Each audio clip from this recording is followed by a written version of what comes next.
घवघवीत यश मिळालंय. तुम्ही आज नवी मुंबईला आहात. काय ते आपल्याला सर्वांना माहिती आहे की देशाचे पंतप्रधान आदरणीय नरेंद्र मोदीजी, महाराष्ट्राचे लोकप्रिय असे मुख्यमंत्री आदरणीय देवेंद्रजी, त्यांच्या दोघांच्या नेतृत्वामध्ये या महाराष्ट्रातील असणाऱ्या स्थानिक स्वराज्य संस्थांच्या निवडणुका झाल्या.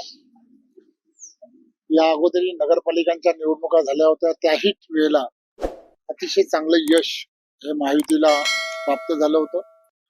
आणि आताही आपण पाहिलं असेल की 29 महानगरपालिकांमध्ये देवेंद्रजींच्या नेतृत्वात झालेल्या या सर्व निवडणुकांमध्ये अतिशय चांगलं यश हे संपूर्ण महाराष्ट्रात मिळालं. नवी मुंबईमध्ये तर गणेश नाईक यांच्या नेतृत्वामध्ये तिथे मंदाताई, त्याचबरोबर संपूर्ण इथली असणारी भारतीय जनता पार्टीची पूर्ण टीम, जिल्ह्याचे अध्यक्ष राजेश पाटीलजी, संजीव नाईकजी, संदीप नाईकजी आणि सर्व कार्यकर्ते, पदाधिकारी, या सर्वांनी केलेली प्रचंड मेहनत आणि या मेहनतीमुळे हे यश जे आहे हे यश मिळालं.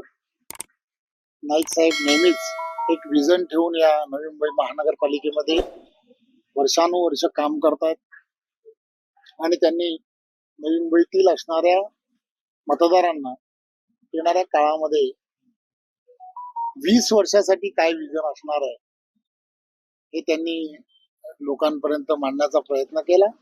आणि त्यामुळेच खरं तर हे यश जे आहे, यश देवेंद्रजींच्या नेतृत्वामध्ये नवी मुंबईकरांनी त्यांना दिलं, भारतीय जनता पार्टीला दिलं.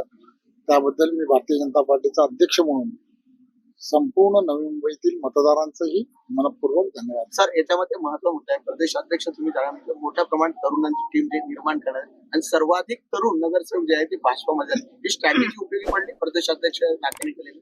खरं तर केंद्रीय नेतृत्वाने या संदर्भामध्ये नवनेतृत्वांना संधी देण्याच्या संदर्भामध्ये सातत्याने सांगण्याचा प्रयत्न केला आणि त्यामुळेच त्या दिशेने जाणं, ज्यावेळेला केंद्रीय नेतृत्व ज्यावेळेला दिशा देत असतं त्यावेळेला त्या दिशेने जाणं अतिशय सोपं असतं.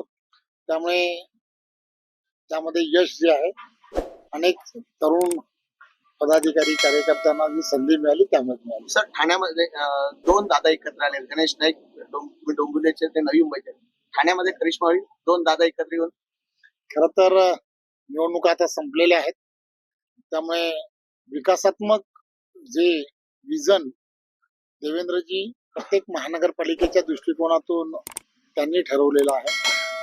नवी मुंबईमध्ये काही गंभीर विषय जे आहेत त्या विषयांबद्दल नाईक साहेब नेहमीच त्याची चर्चा करतात, केली त्यांनी. DCRच्या संदर्भात ते वारंवार सांगतात. त्यामुळे या सगळ्या गोष्टी येणाऱ्या काळामध्ये पुढील भविष्याच्या दृष्टिकोनातून करणं हे अपेक्षित आहे. मी असेल, देवेंद्रजी, आम्ही सगळीजण बसून त्यामध्ये काय करता येऊ शकतं याचा गांभीर्याने विचार येणाऱ्या काळात करणं अपेक्षित मध्ये भाजपाला घवघवीत यश मिळालंय. इथे एअरपोर्ट सुरू झालं, त्यामुळे बरेच बदल शहरात होतील. स्पेशली नवी मुंबईसाठी काय असे प्लॅन आहेत? सर म्हणतात, नाही सर म्हणतात, तर तुमचं राज्य सरकार म्हणून काय भूमिका राहील त्यांच्या? खरं तर देवेंद्रजी एक विजन ठेवून काम करतात, नाईक साहेब सुद्धा विजन ठेवून काम करतात. एज्युसिटी जी तयार करण्याचं स्वप्न देवेंद्रजींनी डोळ्यासमोर ठेवलेलं आहे. त्याचा परिणाम जो आहे तो परिणाम किती मोठ्या प्रमाणात होणार आहे याची आपण सर्वांना कल्पना आहे. त्यामुळे हे शहर आणि शहराची असणारी पूर्ण परिस्थितीच बदलेल असं मला त्यानिमित्तानं वाटतं. कारण एअरपोर्ट नवी मुंबई जवळ आहे आणि हे शहर आणि शहराची असणारी जी परिस्थिती आहे, राहणीमान जे आहे, त्या दृष्टिकोनातून ह्या शहराला एज्युसिटी म्हणून जेव्हा देवेंद्रजींनी करण्याचं जे ठरवलं आहे त्याचा एक चांगला परिणाम जो आहे तो परिणाम एवढ्या युनिव्हर्सिटीज जर या शहरांमध्ये, फॉरेन युनिव्हर्सिटीज ज्याला म्हणतो आपण, त्या शहरामध्ये जर आल्या तर त्याचा परिणाम जो आहे तो परिणाम देशातील असणारी या इकॉनॉमीवरती पण सर्वात मोठा होईल असं मला वाटतं.